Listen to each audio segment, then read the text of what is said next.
같이 찬송가 458장 함께 찬송하시겠습니다.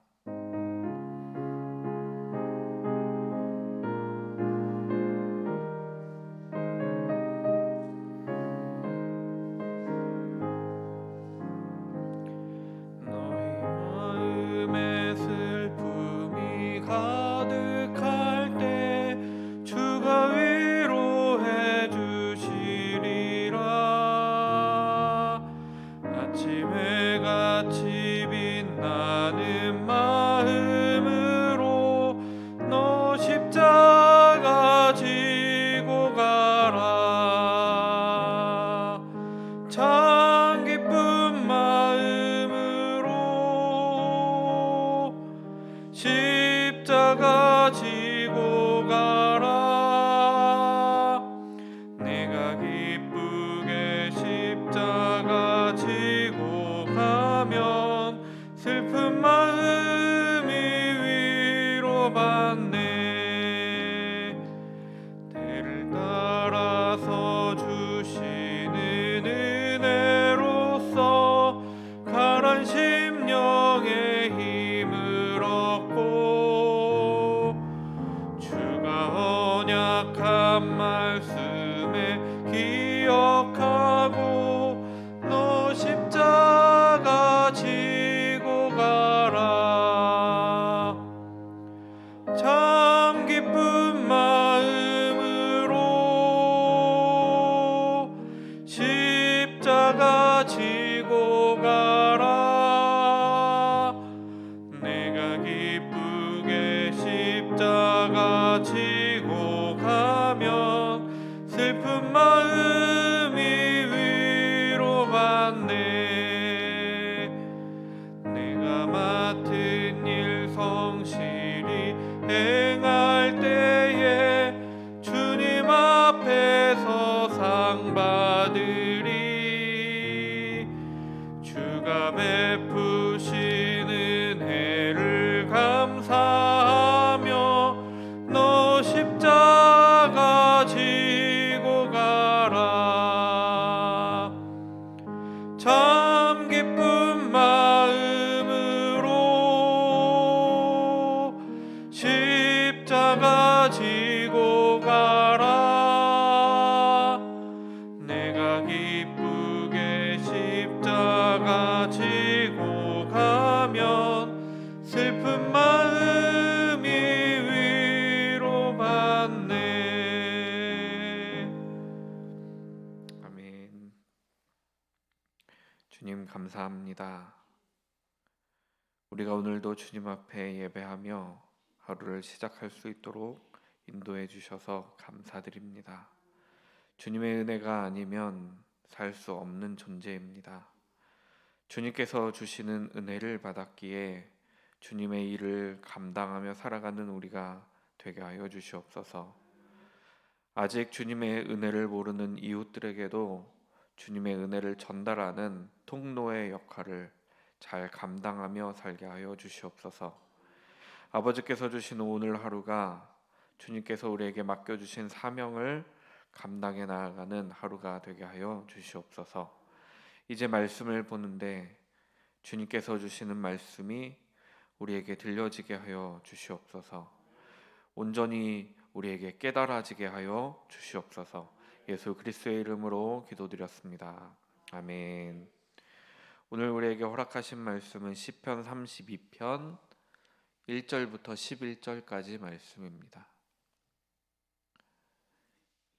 시편 32편 1절부터 11절까지 말씀입니다. 우리 한 목소리로 함께 읽겠습니다. 허물의 사함을 받고 자신의 죄가 가려진 자는 복이 있도다. 마음에 간사함이 없고 여호와께 정죄를 당하지 아니하는 자는 복이 있도다. 내가 입을 열지 아니할 때에 종일 신음함으로 내 뼈가 쇠하였도다. 주의 손이 주야로 나를 누르시오니 내 진액이 빠져서 여름 가뭄에 마름같이 되었나이다. 내가 이르기를 내 허물을 여호와께 자복하리라 하고 주께 내 죄를 아뢰고 내 죄악을 숨기지 아니하였더니 곧 주께서 내 죄악을 사하셨나이다. 셀라. 이로 말미암아 모든 경건한 자는 주를 만날 기회를 얻어서 주께 기도할지라. 진실로 홍수가 범람할지라도 그에게 미치지 못하리이다. 주는 나의 은신처이시오니 환난에서 나를 보호하시고 구원의 노래로 나를 두르시리이다. 셀라. 내가 내 갈 길을 가르쳐 보이고 너를 주목하여 훈계하리로다. 너희는 무지한 말이나 노새같이 되지 말지어다. 그것들은 제갈과 굴레로 단속하지 아니하면 너희에게 가까이 가지 아니하리로다. 악인에게는 많은 슬픔이 있으나 여호와를 신뢰하는 자에게는 인자하심이 두루리로다. 너희 의인들아 여호와를 기뻐하며 즐거워할지어다. 마음이 정직한 너희들아 다 즐거이 외칠지어다. 아멘.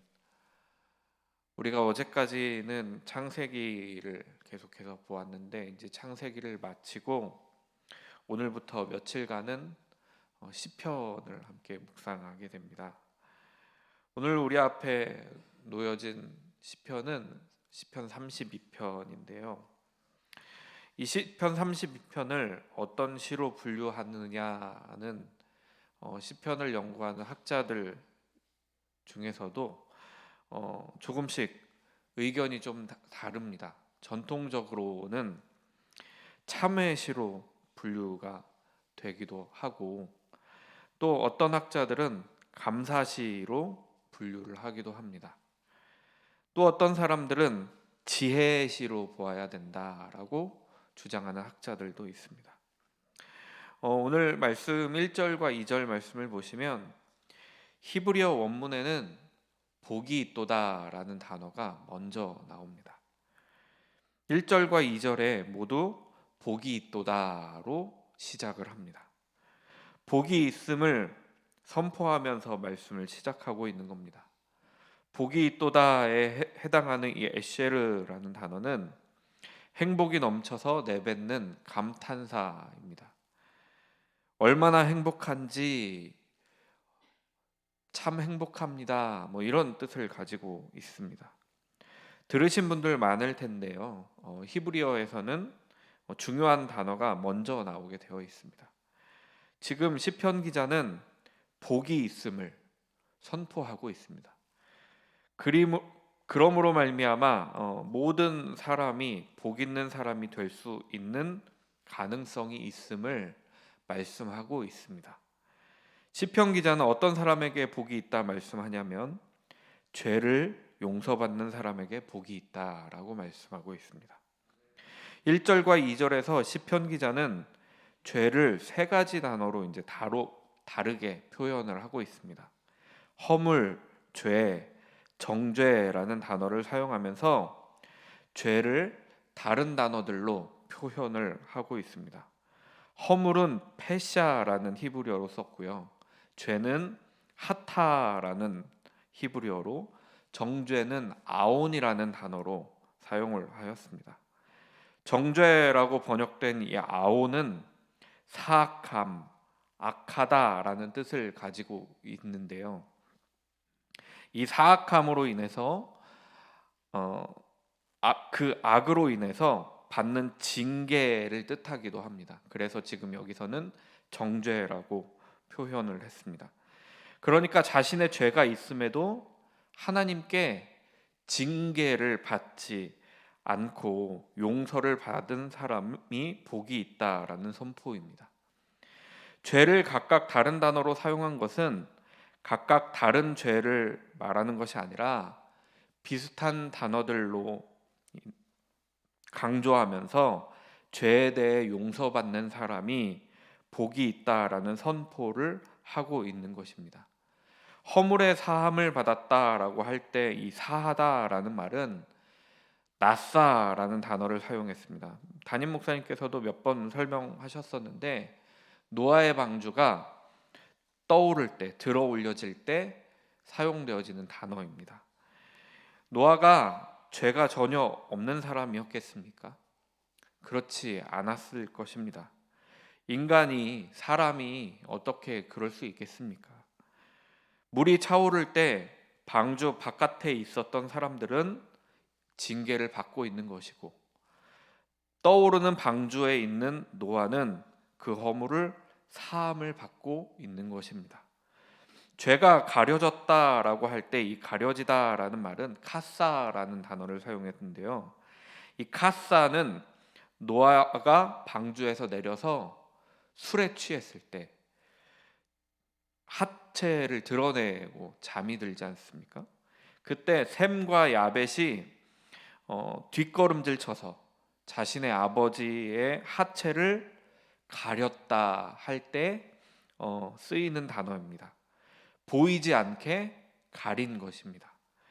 죄가 있으나 그것을 덮어 보지 않는 것입니다. 마음에 간사함이 없다라고 또 말씀하고 있는데, 간사함이 없다는 말은 거짓이 없다라는 말입니다. 그런데 마음이라고 번역한 단어가 바로 루아흐인데요. 그의 영혼에 거짓이 없다라고 생각하면 좋을 것 같습니다. 그래서 자신의 죄를 정직하게 하나님께 고백하고 용서를 구하는 사람에 대해서 말씀하고 있는 것입니다. 그렇게 자신의 죄를 고하고 용서를 구하면 하나님께서 용서해 주십니다. 덮어 주시고 정죄하지 않으십니다. 우리 모두 복된 사람들 되기를 소망합니다. 우리가 기억해야 하는 것은 우리는 모두가 죄사함의 은혜가 필요하다라는 것입니다. 죄사함을 받아야 살 수 있는 존재들이라는 것입니다. 하나님께 엎드림으로 말미암아 복 있는 사람이 되기를 간절히 축복합니다. 시편 1편을 보면 의인과 악인을 대조해서 말씀하고 있습니다. 오늘 우리가 보고 있는 시편 32편은 죄를 고백하는 사람, 그리고 고백하지 않는 사람을 비교하고 있습니다. 1절과 2절에 죄를 고백하는 사람이 나왔다면 3절과 4절에 죄를 고백하지 않는 사람이 나옵니다. 죄를 고백하지 않을 때에는 그 죄로 인하여 신음하고 뼈가 쇠한다라고 말씀하고 있습니다. 또 4절을 보시면 주의 손이 주야로 나를 누르시오니 내 진액이 빠져서 여름 가뭄에 마름같이 되었다라고 말씀하고 있습니다. 죄를 숨기는 사람은 매우 큰 중압감을 느끼게 되는 것입니다. 어제 이제 요셉의 형들이 느꼈던 그 죄책감과 같이 아주 무거운 죄책감이 죄를 숨기고 용서를 구하지 않는 사람들에게 나타나는 것입니다. 그러기에 죄를 고백하는 것이 매우 중요합니다. 그래야 용서가 이루어집니다. 하나님께서는 용서하시고 싶어 하시는 분이십니다. 우리를 징계를 내려서 벌을 내리시기를 원하시는 분이 아니라 용서하시고 싶어 하시는 분입니다. 그러나 우리가 죄를 고백할 때, 하나님 앞에 드러내어 말할 때, 그때에 용서하시는 분이십니다. 그래서 마음에 죄책감, 중압감을 느끼는 것은 어쩌면 이것도 하나님의 은혜라 말할 수 있겠습니다. 그 중압감에서 벗어나 하나님께 자신의 죄를 내려놓기를 하나님께서는 원하고 계십니다. 그래서 5절에 이렇게 말씀하고 있습니다. 내가 이르기를 내 허물을 여호와께 자복하리라 하고 주께 내 죄를 아뢰고 내 죄악을 숨기지 아니하였더니 곧 주께서 내 죄악을 사하셨나이다. 아멘. 여기서 1절과 2절에 나왔던 죄에 대한 이 세 개의 단어가 다시 반복됩니다. 허물, 페샤, 죄, 하타, 죄악은 아온, 이렇게 반복되며 이 죄를 해결하기 위한 행동에 대해서 말씀합니다. 허물은 여호와께 자복합니다. 이 자복하다라는 단어가 야다라는 단어를 썼습니다. 우리가 잘 알고 있는 그 알다라는 단어와는 다른 단어인데요. 고백하고 인정하다라는 단어입니다. 때로는 찬양하다라고 쓰여지는 단어입니다. 그런데 그 뜻 안에 하나님께 예배하고 찬양하고 이런 뜻도 내포되어 있습니다. 하나님께 고백하며 자신의 죄를 인정하며 그렇게 하나님께 기도하고 예배하는 것입니다. 주께 내 죄를 아뢰고라고 할 때 이 아뢰고는 우리가 잘 아는 단어 야다입니다. 여기 또 야다가 나오는데 앞에는 다른 단어고 오늘 이 아뢰고라고 할 때 이 야다는 우리가 아는 그 단어입니다. 알다, 동침하다라고 쓰여지는 그 단어입니다. 그런데 이 야다가 나만 아는 것이 아니라 상대방도 알게 할 때 그것이 그렇게 쓰이기도 합니다. 그러니까 하나님께 나의 죄를 완전히 드러내어서 주님께 고백하는 것입니다. 그래서 하나님께서 나의 죄의 면면을 알게 하시고 알게 아시게 하는 것입니다. 내 죄악을 숨기지 않았다 할 때 이 숨기다라는 단어가 카사라는 단어인데 앞에서 말씀드렸던 그 노아의 아들들이 아버지 하체를 가렸던 그 가려지다라는 단어와 똑같은 단어입니다. 그러니까 하나님께 죄를 숨기지 않고 드러내어 주님께 말씀드릴 때에 오히려 하나님께서는 우리의 죄를 가리신다라는 겁니다. 동시에 우리의 죄를 사해 주십니다. 방주가 들어올려지며 노아의 죄가 정죄받지 않았던 것처럼 여기도 나사라는 단어가 쓰였습니다. 참으로 희망적인 것은 5절에 말씀하는 것과 같이 자신의 죄를 고백하고 하나님께 알게 하며 숨기지 아니하고 회개를 했을 때 주님께서 그 죄를 사해 주신다라는 것입니다. 그러나 앞에서 말씀드렸던 것처럼 완전히 죄가 없어지는 것은 아니라 감추어지고 보이지 않게 되는 것입니다. 덮어져서 보이지 않고 보시지 않는 것입니다.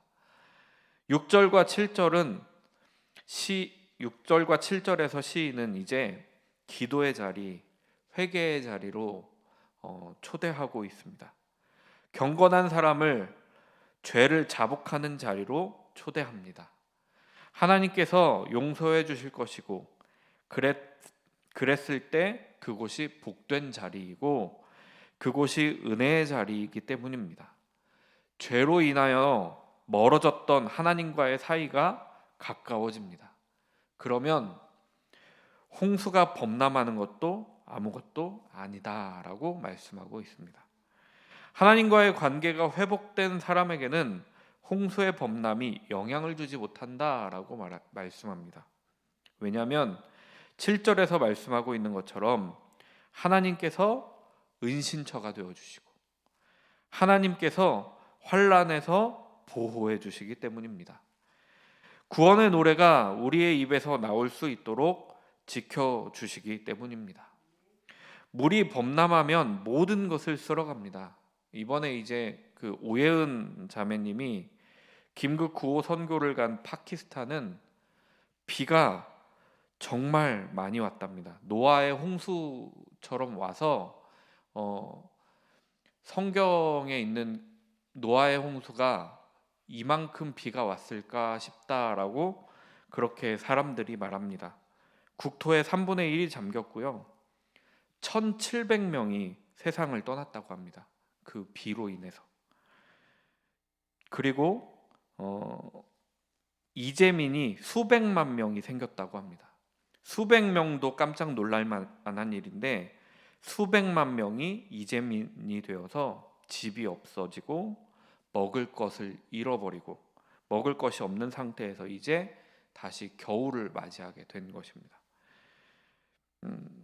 이렇게 물은 무섭습니다. 그래서 성경에서 대체로 물은 하나님의 질서를 무질서로 만들어 버리기에 혼돈으로 여겨집니다. 혼돈의 세력으로 여겨집니다. 물과 같이 그렇게 강력한 혼돈의 세력이 와도 하나님께서 은신처가 되어 주시고 하나님께서 보호자가 되어 주셔서 보호해 주신다라고 말씀하고 있습니다. 그러니 하나님께 기도와 죄를 자복하는 그 자리에 함께 하자라고 시인은 초대하고 있는 것입니다. 이제 시인은 하나님의 말씀을 전합니다. 어떻게 해야 하는지 알고 말씀하고 있습니다. 무지한 말이나 노새와 같이 되지 말자라고 말합니다. 이 말과 노새는 우둔한 짐승이다라고 표현되어지고 있는 것입니다.